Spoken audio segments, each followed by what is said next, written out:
everybody, thanks for watching. Hey, I'm disassembling an old microwave to take the usable parts off so I could sell it on eBay because I pay for my new stuff with my old stuff. Anyway, this microwave has some of these tamper-proof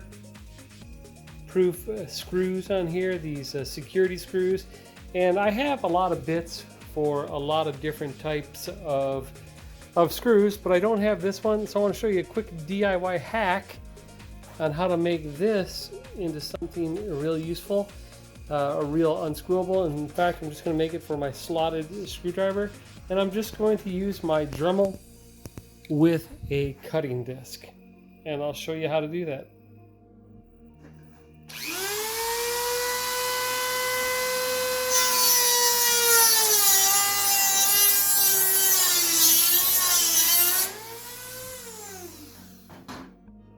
Okay, I let that cool down for a little bit, and now I'm using my old, reliable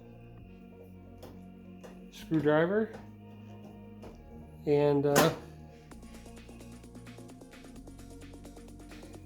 simply unscrew it. So now I can get to the half a dozen parts inside here that I know I need. So that's a DIY hack on how to defeat a tamper-resistant or security screw. Just use your old Dremel with a 10-cent cutting disc, and you can probably take care of 20 of these screws for 10 cents. Thanks for watching.